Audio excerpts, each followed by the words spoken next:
Hello and welcome back to another episode of Beyond the Flame. This time we are talking all about dashboards or burn boards. So are they actually helping with visibility strategy, or are they hurting you in this one? Now, as you can see, we are not alone. We have Lewis from Agentimize this time. But in the age of AI and real-time reporting, we just kind of want to understand what metrics exist and how we should be kind of creating transparency without actually creating overexposure. So welcome to the episode, Lewis. It's great to have you here. Thank you very much. Do you mind just introducing yourself and who you are and stuff? Yeah, absolutely. So my name is Lewis Lovelock and I'm the CTO of AgentimiseAI. Our mission is to help primarily non-technical small to medium businesses adopt AI properly. We have 3 stages of AI adoption, as we call it, which is educate, which is going into the leaders of a business and educating them on what this tool technology actually does and where it should be applied. Then we have enable, which is trying to enable the AI into their business where possible. And then we have what we call embed, which is trying to implement our product guidance AI, which is more focused towards business coaches and enabling them to create digital versions of themselves. Wow. Interesting. That's very interesting, actually. I didn't know about that last bit, so that's really, really cool. So Lewis, we've literally just launched away in like early adopters. Amazing. so that embed piece, it's almost like you are building the brand voice or the company voice for that business, right? To some extent. Yeah. So we target the leadership teams of these companies, and obviously at the top of that is the CEO, and they typically have business coaches that they work with, and we know a lot of them. And off the back of that, those coaches, their time and their revenue is tied to their time. Whenever they can fit a slot in to speak to the CEO, but the CEO wants to talk to them maybe 24/7. So if we can try and build a digital version of them, and they get a kick of the revenue, well, primarily most of the revenue, then they can exist and generate income not just tied to their time. Awesome. Very cool. Wow. That is very, very cool. All right, so let's jump into kind of the first area that we kind of want to look at, and that's the difference between clarity and surveillance. So, there's a big spectrum between we have no idea what's going on and we kind of want to know everything that you do within an organization. And while a lot of businesses think that they're kind of aiming somewhere in the middle, they will very typically swing like a pendulum all over the place between the two. So, Ed, what's the kind of difference between clarity and surveillance that you typically see? Yeah. So, clarity, you want to make sure that you have your vision of what you guys are doing from an AI perspective. And you're not micromanaging, right? So you're not being big brother. You're not, saying, hey, I need to track everything you're doing, and I need to know how many tokens you're using, and I need to make sure that you're using AI 95% of the day to do your jobs in this new day and age. So it's more of, we've defined our overall process of AI usage, how it can be utilized within your day-to-day job and enable you.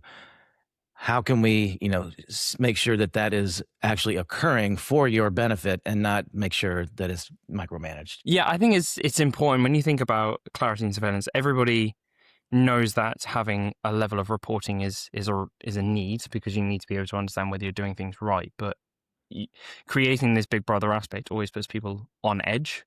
And I can imagine, Lewis, like you kind of, it's really difficult to aim somewhere in that middle. Sometimes it's just hard to measure the ROI, right?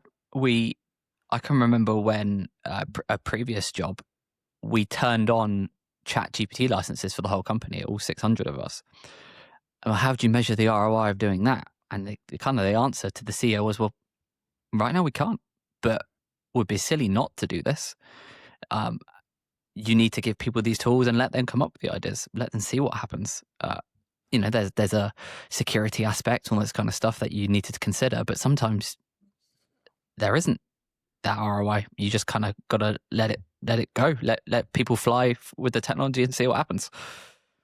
Yeah. So clarity in terms of, making sure that you can see what people are doing, but just letting them go and kind of you'll come up with the performance later. Well, you'd almost couldn't quite see what they were doing. We went for the at the time. I think it was called ChatGPT Team. I don't know if they still even do it, but it was just about, look, we can tie everything to one credit card. We can turn everybody on and off, and we can make sure the data doesn't get trained on. That was about as much control as you had. Later, we moved to Gemini because it was tied into Google licenses and it came with more stuff. But the cost of not doing it at the time was obviously far greater than doing it, but you just couldn't measure the ROI straight away. And this, we're talking maybe, when this technology was new. Yeah. But yeah, you don't want to hamper people's innovation because you're going to watch them keenly. That's an interesting point, Lewis, because I think you're right on. You don't want to hamper people's innovations, and you don't want to tighten the screws so much, because if there's one thing about developers, people, they will find a way around anything, and they will find use cases or edge cases that you never thought of for utilizing technology like this. And so you have to have an open mind of, oh, that's kind of cool. We can definitely incorporate that into our process now, or we can take advantage of that, or hey, that's something we might want to back off on because we don't want to have our data out there for the public, kind of things. The other interesting aspect, which I always, when I'm speaking to customers or partners, always comes up, which is the level of reporting you do. If you go very specific, it will often be gamified anyway. So trying to understand the difference between clarity and surveillance, and again, you might have heard about, we want to know, how many lines of code you write with this or whatever you might do. People will gamify it in a way to make themselves look better anyway. So that productivity fit is not actually solving your specific needs that you originally intended for anyway. Yeah, the developers are the worst about that. So, if you tie any kind of performance metrics to, how many, or service desk agents, how many, service request tickets do you close in a certain amount of time? They're going to go cherry pick all the easy ones and close them out quicker than taking all the more complex ones. Developers, if your performance metrics are, number of lines written or number of pull requests closed out, they can easily, pound through those kind of things. So it's a balancing act of getting those specific metrics that you want to have clarity on, like we said, but not overbearing. Yeah, I mean, that value the value versus vanity has always been an issue. And when we think about kind of the actionable items that we're looking for, just creating a dashboard saying this is how much is going to go on with my business is making everything look great. But if you look at the underlying data, it is very much red. And we did an episode with Gary Blower last season on the exact thing about the watermelon effect. In this case, it was about XLAs. But if you look at SLAs, everything's green, but your customer experience is terrible, right? Everyone's really annoyed, your documentation's rubbish and all this kind of stuff. Now, there must be some sort of common vanity metrics that also go with this AI. Actually, I'd probably, ask Lewis, what is Agentimize, when you're working with some of these companies, from the CEO perspective, are there any specific metrics that they want to look at or that you advise them to look at, Lewis? Yeah, typically our customers, our ICP, are those non-technical small to medium companies. So they typically don't have an idea of what they should be looking at, but they do know within their business there is a lot of manual work. There's a lot of data entry. There is a lot of room for some technology to come in and help them innovate past that. They don't typically have metrics they want to hit with AI when we go in, but we help them show the value and what they can do. Yeah. So do you kind of see that like the biggest trap in terms of vanity and stuff is like we're doing AI versus AI is doing something for us then? Yeah, I think you can see that in sort of the enterprise level, right? Yeah. I mean, what was the famous one a few years back? There was Klarna, the pay now company. Oh, yeah. They got rid of like 700 jobs or whatever a few years ago to try and automate customer service. And then about a year later, they hired them all back because they said, although we were faster, the satisfaction went through the floor. Yeah, like it went way down. Yeah. Yeah, correct. So, we're doing AI looks good for the investors and to make your stock market price go up. But in reality, if you don't do it properly, over a long term, it has the adverse effect. So what kind of happens and tends to happen when businesses recognize that they need an AI strategy, don't want to just go down this whole we're doing AI vanity kind of statement? What are the things that you kind of recommend? We try to say, well, what have you done? A lot of our customers are saying, well, there's normally somebody, even if they haven't been given guidance, there's someone who's played around with the technology. They're in some random department. They don't have the authority to implement this company-wide, but they're just trying things and they're finding innovations. So we go, well, find people like that. That's where we start. Create a steering group, give them all licenses, just see what comes up first and have them come to you as the leadership team and say, well, actually, we've played about with this. And although it's not perfect, it actually saved us 10% time. So maybe we should go down that avenue. And that where we come in is we educate at that top level leadership team to say, this is what you could do. Listen to the people doing the work. Let's speak to them if we go down that route. Where are their inefficiencies? Where do they want to get rid of work? And let's try and actually solve the boring stuff, which is where we find AI has its most value. It's getting rid of manual data entry. Yeah, is the most common document creation. No one really wants to do any of it, but that's really where the most gain is to had at an early stage and probably at all. I love that approach, Louis, because you're basically saying, hey, let's watch the people do their work.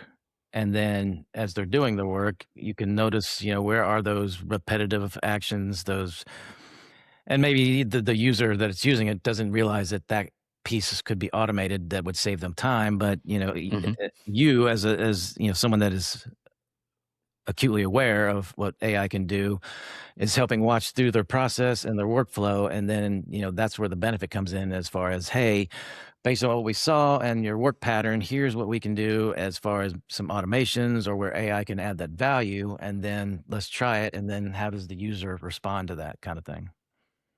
Yeah. And you have to, the culture for that as well has to be set from the top. Yeah.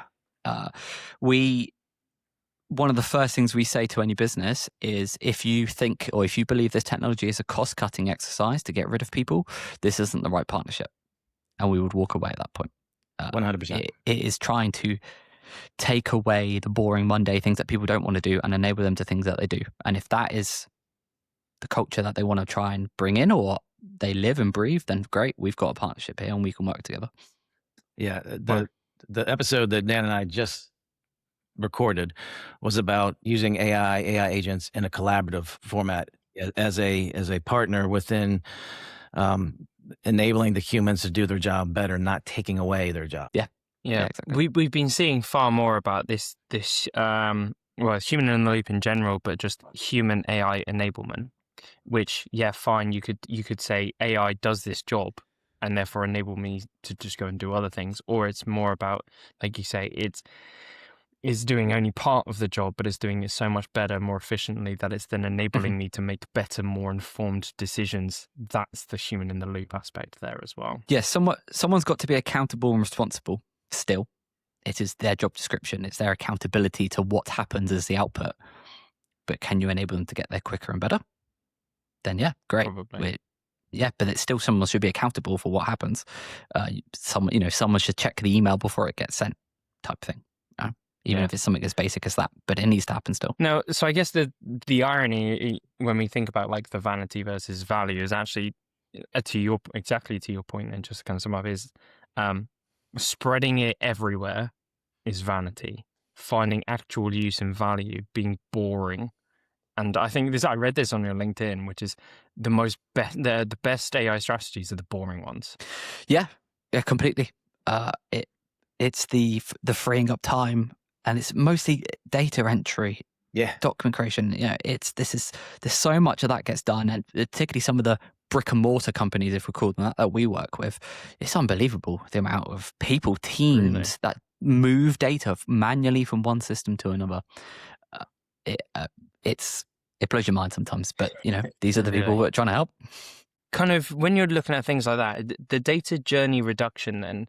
Can you just talk to me about that and kind of what that genuinely means? Because if you're if you are doing manual data entry, then what would you do? Just kind of move that person away to do more efficient stuff, or is it completely different? Well, they would be employed outside their data entry job. So what do they do? What are they good at? So I guess I can talk to an example.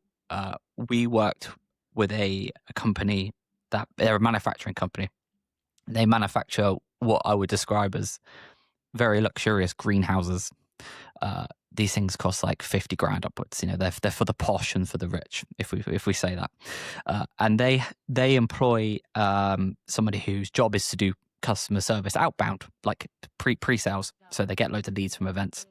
And this person is fantastic at doing customer service, can talk in a posh voice to these very posh, expensive clients who want to spend a lot of money on putting up greenhouses in their gardens. But after they were done and documented all the notes, they were less good, should we say, at putting all that information to the CRM. That data was lost. So we helped develop a way to go, all right, let's enable her to be what she's really good at, what she's employed for, what she enjoys, which is talking on the phone, delivering great customer service on the phone. We'll just automatically capture the transcript of the call, pull out the information and dump it into the CRM so she doesn't have to do it. Beautiful. Yeah. Okay. Or you get away from... I think everyone hates to input data into the CRMs. So it's like, that is a massive pain point for so many people. That's because you don't do it. Correct. I'm terrible at it. You are terrible at it. You are. But Lewis, what kind of other value metrics then would you say are important outside of just the journey time reduction? Is a process now quicker, perhaps, to run? Did the manual document creation at the start of the process, if you've reduced that from 8 hours down to half an hour, do you now have a delivery of speed back to your customer with your proposals better, faster, quicker than the competition? Can you do it quickly? Is there an error rate drop as well? I think just checking, you could be spelling mistakes, for example. Like, I don't know if you want to track that as a company metric, but the error rate of inputting the data into the CRM, for example, in the example I gave, if this customer service person only could do it 30% of the time, but that data is really important to drive marketing strategies. Well, is it now 80% of the day? Is it 100% of the time, hopefully, if you've got a robot doing it? Time is an obvious one, right? Did we save the time and could we deploy that time elsewhere? And that comes from, as well, the culture that the CEO pushes out. And it goes back to that piece about, are they just trying to cut time? Because if people feel like the exercise is that we're going to go in to try and remove them from the business, they're not going to tell us about what they do day to day, about their manual data entry. Yeah. Or going back to these metrics we talked about, they're going to fudge it. They're going to go, yeah. No, that only takes me half an hour. I don't need to bother looking at that. But it doesn't. It takes them 3. But if we go, well, actually, we want to enable you to do all the good things about your job that you love and take away that manual data entry, save you time. There's your time metric. Then they're like, yeah, please do. Please take away this bit of my job that I don't like doing. That's key. That's key. And it's key to present it in that frame of, let's remove the stuff you don't like so you have more time for what you do like, right?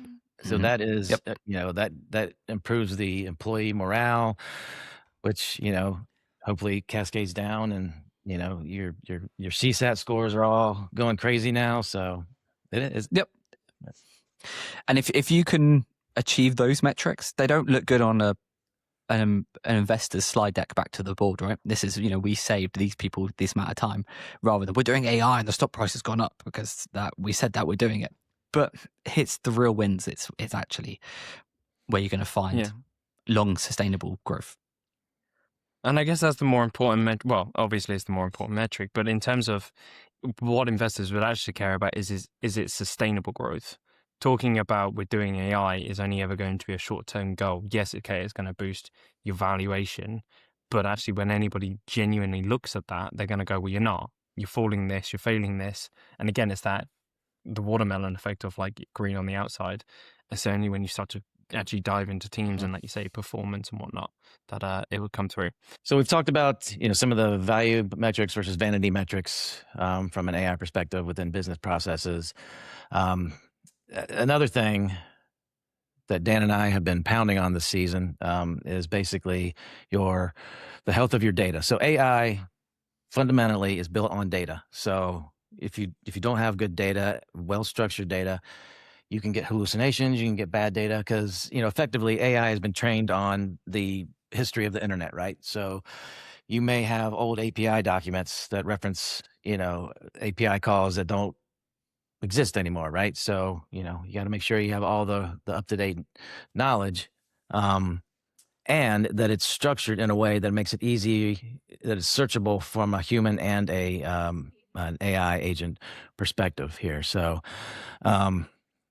Lewis, any thoughts or comments on when you are working with companies on looking at their knowledge bases or their data sets, as far as how do you ensure that they have, or they're ready for AI based on, getting their knowledge bases all set? Yeah, well, we find most of it's in data silos. Yeah. Pretty common, right? It's Yeah. the manual work moved between them. And sometimes these businesses, we go in from an AI perspective and say, right, here's what we do with the latest and greatest technology. What do they actually need really a bit later on? Probably just some basic automation just to move data around.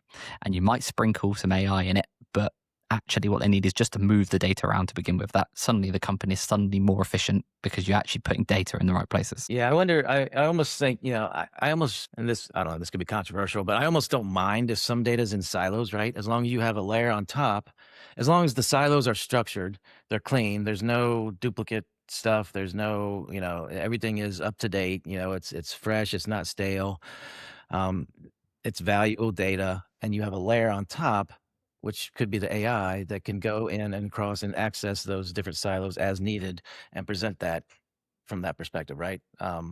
Sometimes I think that's fine as long as you do have that layer to access the data. Yeah, then the next step we have found, if the data is correct and it's in a place somewhere, is does it even have APIs? Are you using the right tool for the right job? If we want to connect an AI into it, we need an API documentation we can build a connector with, or if it's really advanced, the vendor has an MCP. Yeah, but I love those. Yeah, that typically isn't the case. So it's okay. Well, where is this data? Because if you can only pull it out through a UI, it's some legacy product, which for the building trade, right? There are tools that are targeted for the builders, merchants, for example, but it might not have it's not built for developers. It might not have the best APIs that are available, and they're gated behind some other payment wall, and they're not very good. And think, well, how are we meant to connect AI into that? So having the right tool as well, I think, enables you then to plug in AI on top of it later. Yeah, because I tend to think of the enterprise that has multiple different of those data silos. So they have a Confluence space where they have something. They may even have SharePoint too, because some system area wanted to use SharePoint, so they have SharePoint and Confluence. They have a database. They also have a CRM system that does have an API. So you have, like I said, all these different silos of information that are accessible that can be utilized from a process perspective, and then having that AI layer to be able to access kind of that top layer access to be able to present it back based on what the process is or what the user is trying to accomplish, kind of thing. One thing that I thought about was, if you are going into a business then and you're trying to understand kind of the knowledge that they have in their system, or the quality of the knowledge, not necessarily where that knowledge is, and let's make the assumption that they've got the right products, or at least ones that have APIs that you can do this. How do you understand the freshness? What are the things that you, or are you even doing that or recommending companies to do that in terms of actually understanding, is this, even if it's not updated regularly, it's highly viewed, is it actually up-to-date knowledge? Is it easily accessible to all of the right people? Like, do you look at scoring that in any way, or would you recommend doing that? Would I recommend? Absolutely. Do people do that? Not so much. Maybe. Probably not. Yeah, No. not so much. Yeah, you got to talk to the people doing it day to day. I don't think you can go in and talk to the senior leadership team and ask them that question. The people putting it in, the people who work and live and breathe that data. But we said Are they doing it? Maybe not so much. Well, why are they not doing it? Is Mhm. it because they don't have the time, because they're doing lots of manual work that if we could relieve them of, then they could have the time to do? You could call that a chicken and an egg, right? How can you put the AI in if the data's not clean? But if the data's not clean, how can you implement the AI? We go in and we typically focus on a process and start small.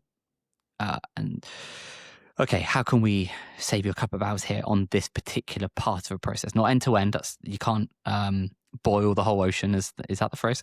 Yeah. So let's start small and go from there. But we do have to try and assess to them: is the data clean and ready in a tool that's ready to go? We're not typically experts at every tool that is out there. Obviously, we're there from AI, so we will advise of what we think is good and what maybe could be improved. But really, they're the ones who know. If we can say, where is the data? You know, they talk us through the process, and we go, okay, well, we're on what we call a discovery, and we go. They'll go, oh, I'd love it if it could just do this. And you go, all right, let's break that down. Where is that data? And they go, well, I think it's here and it's here and it's here. Yeah, well, they kind of, with a light bulb in their head, goes, probably should be in one place, shouldn't it? Yeah.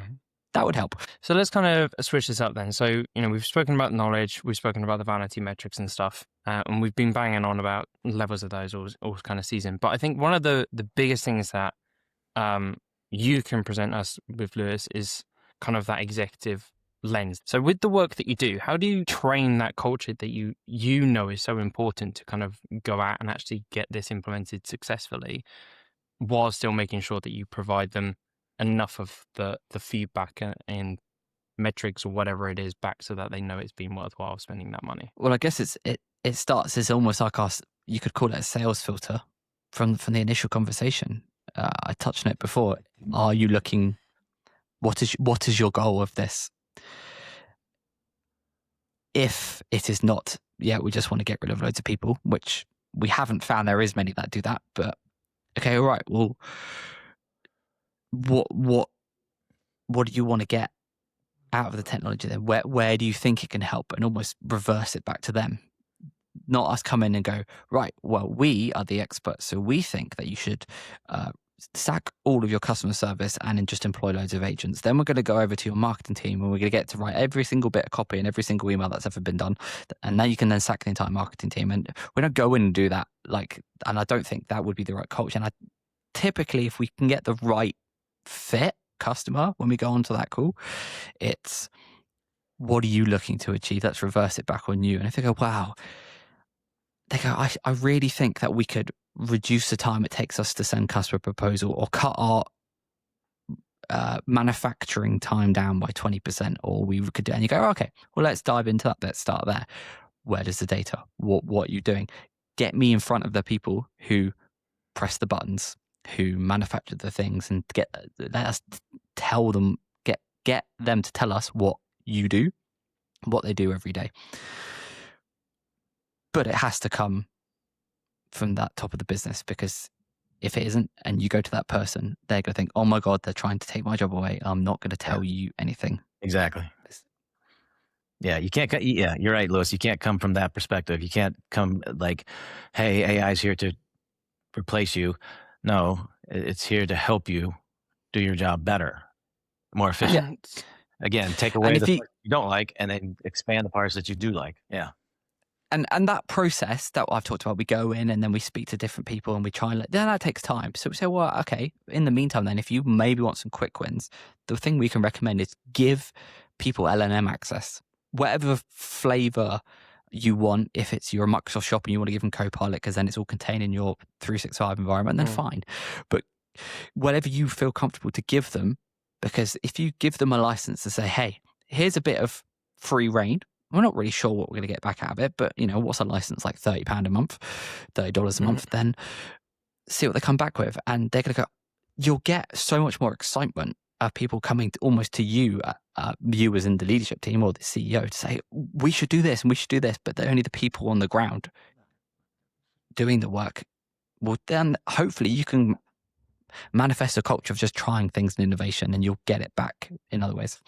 So I think one of the important things, though, to kind of foster that relationship, that environment you're talking about, if you're saying has to come from leadership, then it's about them also being transparent and honest about. So that's the important thing about, we're not removing jobs. We just want to find new ways of working, what we can improve.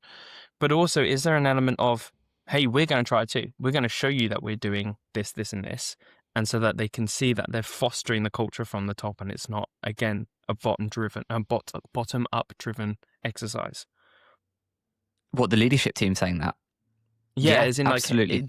So, for example, for us, if our CEO Matt turned around and said, like, look, this is what I'm doing with our Gemini licenses. This is what I'm going to do inside Rovo.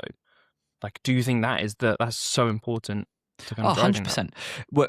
We found that some of the CEOs and executives' biggest worry is they don't know about AI, and they're scared to death that someone in their company is going to come along and say at their next town hall meeting, what's our strategy for this? What are we doing? And they don't have a clue. They go, they're hoping that it's almost somebody else comes up with the idea because they don't know.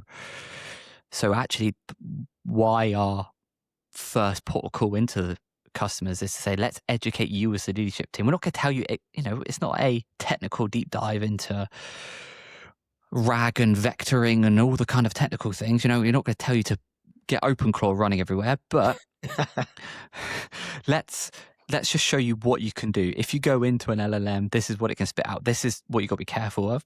Things like deep research mode and different models and just the basics so you can understand.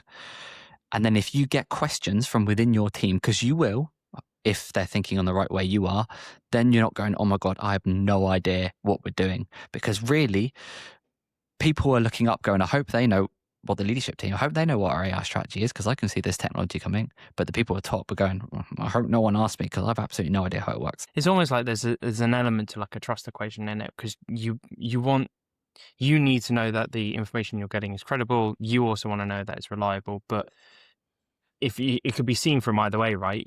I want to know that the people above me know what they're doing. They've got the right data. They're trusting it, but they're using it also in a way to create good advice that they need to follow. But you also want it from the other way, that the people are using it in the right intentions and doing everything in a credible way too. Yeah, and the executives don't have to go, hey, everybody, look what I did in the tool. Right. It can just be selected people who are interested. Here is a license to an LLM. Here is our company policy. Just don't put all of our sales data in it, for God's sake, please. But here's the boundaries and the guardrails that we're going to let you just try things in and go try it. We're trusting you that we don't know what the ROI of this $30 a month license is, but we reckon you're going to come up with some cool stuff. So see what happens. But something that Ed and I have spoken about is doing like knowledge transfer sessions. So where you spoke about creating like a working council, people that do genuinely try, come in, come up with some ideas. Surely, so innovation will spike innovation. If you present that back and be like, look, I just managed to save this time. Is this useful? And someone goes, no, not for me, but that's given me another idea. Mm-hmm. Surely a CEO coming in and being like, this is how, like you say, not very, very specific stuff, but this is how the executive team are doing it. We're using this to help us drive decisions because it's got access to this data and it's this data and it's saving time in research and whatever, so we can be more holistic. Surely that transparency level is good.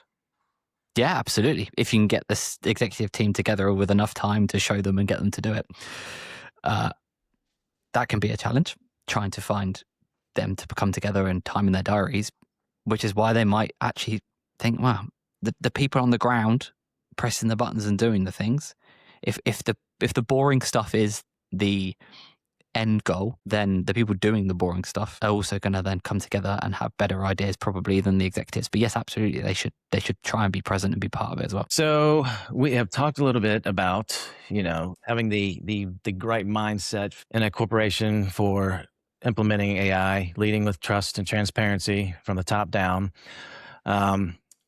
So that probably leads into, how do we then go about creating a workable AI strategy? And so, Lewis, I would love to hear how you guys may approach that from Agentimize perspective on how you would start to incorporate a workable AI strategy with someone. Yeah, absolutely. So we've already talked about it. You start with the boring stuff, right? It's maybe not the flashy sales deck that the CEO wants to know right now. And I kind of liken it to, there's a big thing about OpenClaw recently, or whatever name it's called now, if it's changed again. Yeah. And the hype around that was mental, Like, in terms of online socials. ridiculous. But you dive into it, it's got some good ideas. Poorly not poorly executed, because it was basically one guy's project. It's probably mean to call it couple poorly security executed. issues, but yeah, no. Yeah, it wasn't ready. Like, it wasn't like Yeah. this magic thing that's going to then solve everything. Yeah. But it had some really clever ideas. Now, if you can start with the boring stuff within the organization, and you can find someone in accounts who manually processes every invoice, and there's 30,000 invoices a month, and there's a team of these people that do them. Can you free up their time? Can you reduce document creation, manual data entry, all things we've talked about? If you can start with that, not only do you show the value as an ROI, which is what a CEO or the executives are going to want in a team when you start working on these things, but you're also going to get people really excited because you've taken away all the boring stuff of their jobs they don't like doing. Yeah. Then next you can say, okay, now how do we then take this to another level where we've got things running autonomously? A lot of marketing and branding is around, yeah, we can create an AI agent for that. But really what you end up building isn't agentic. You're not going to go into these companies and just suddenly, the Klarna example, as we talked about earlier, you just build an agentic team and everything just works by itself. No, you need to build up to that, because it's just going to go wrong. And what you build on the way might not be agentic. It might not be making tool calls itself and making its own decisions. You might just be pulling some AI or an LLM call into an automation to try and speed something else up. And that's almost kind of like the journey. If we can do the manual stuff first, build in automation that actually properly works. Because I don't know if you remember trying to build automation before LLMs existed, but you have to think of every single different scenario, every error, every thing that could go wrong, and create a different branch to handle that and to handle this. And you look at it, it's like a tree of 50 different nodes. Some of these automation tools. Yeah. I mean, the tool was literally called If This Then That, wasn't it? One of the first ones. Was. Yeah. But one of the great things about you plug in AI is you can say, all right, try and get it to make a decision, but it might not. That might be too advanced currently for what you're doing right now. But you still want those people to be accountable and responsible. So building up to the fact that everyone talks about, I'm going to have a one-person company and AI is going to run my entire business for me, i.e. what OpenClaw was trying to do. That takes time to build up to, especially with existing legacy big companies. You can't just switch it on overnight. So that's kind of like a roadmap we go to. And then, can you get to agents? Absolutely. Let's try and get agentic workflows online and going. I think that's important. And Dan, I think this is something for another podcast, is the difference between truly agentic action and just using an LLM, right? Because I think some people are clear on what an agent is. An AI agent needs three things, right? I think it needs its brain, which is the LLM. It needs the context of what it needs to do, but it also needs tools to be able to go and do it. So it needs the integrations to their systems, so it can actually think and do something, right? Whereas if you're just automating something with a call to an LLM, that's not quite agentic, right? It's just you're just using it as like a chatbot thing. So that's something I think we should probably help clarify in a different episode, but that's a good point that Lewis brought up on that. Yeah, the dream would be, and this again what OpenClaw tried to get to, is it tells you, it pings you a message. You've got to do these 5 things today and reply to these 4 emails and do this kind of stuff. Would you like me to start doing that some of it for you? You just go, yes, all right? We're trying to build Jarvis from Iron Man, right? That's what we're trying to do, really. That's what we all want. But you can't build a Jarvis overnight. You have to go through the stages. Yeah. No, surely just even in its basic thing, having to learn from you, if we take that example of you got to reply to these emails, it needs to understand your tone, the style of speech, the way that you want to represent that back. You can't, yes, in theory, you could give it a million emails that you've written previously for the knowledge, and it could pick some of it up. But obviously your tone may change on who it is, how friendly you are with them, why you may want to speak to them about a certain topic, and that again takes time to build up and continue to get right.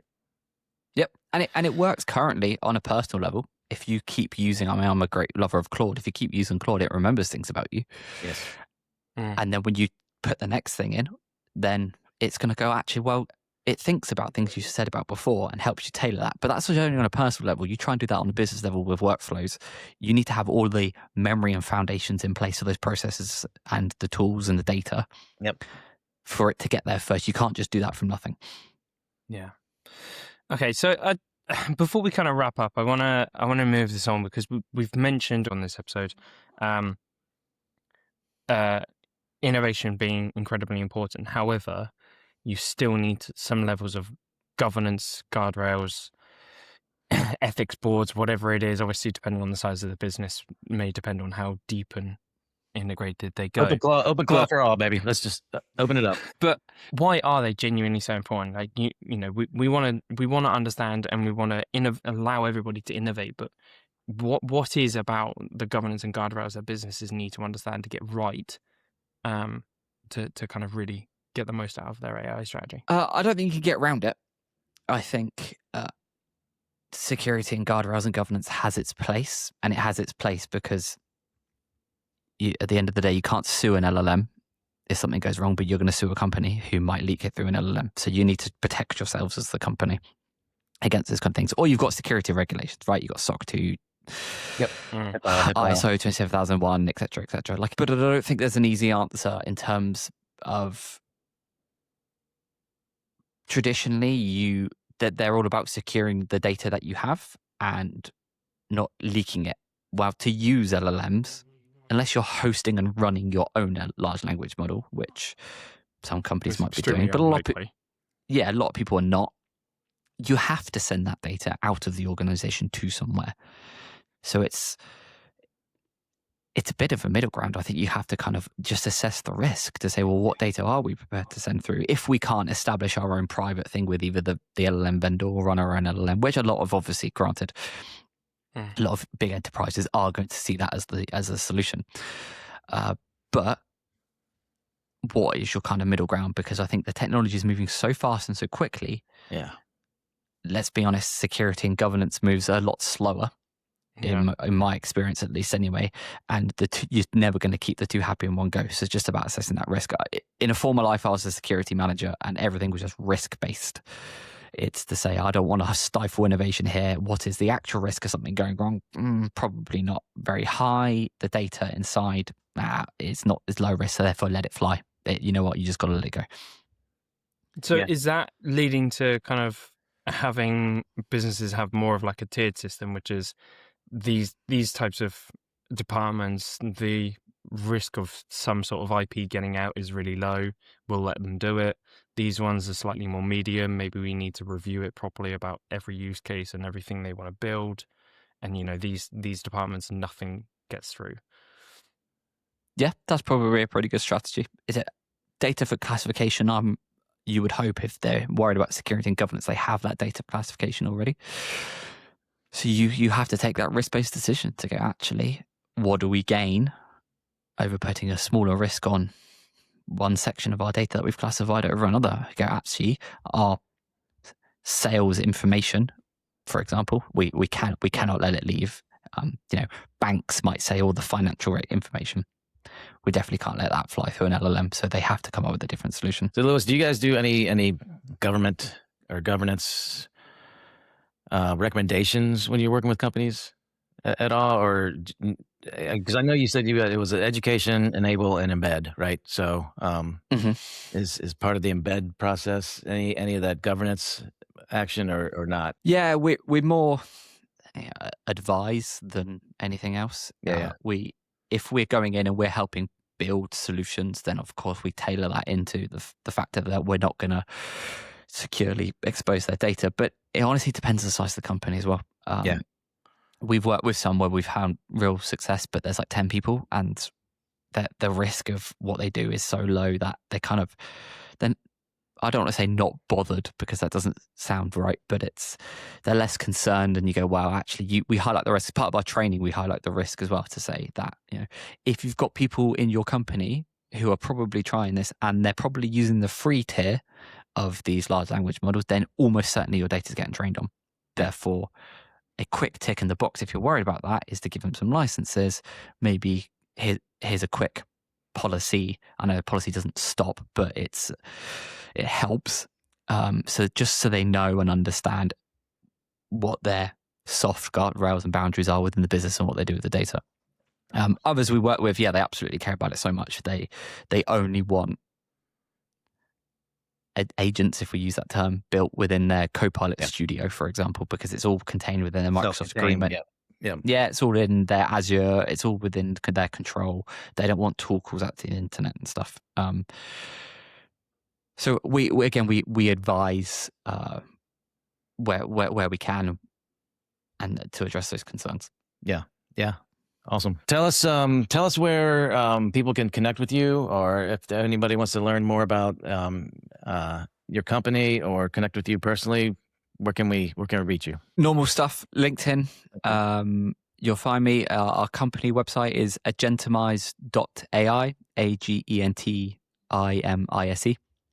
Like agent and optimize smooshed together. .ai is where we find, where we host all of our services. Awesome. Well, Lewis, thank you so much for being on this episode. And thank you for having me. We will find Dan and bring him back here. So, well, thank you so much, Lewis, for joining us for today's episode. It's been a real pleasure having you on. But until the next episode, thank you all for watching, and goodbye.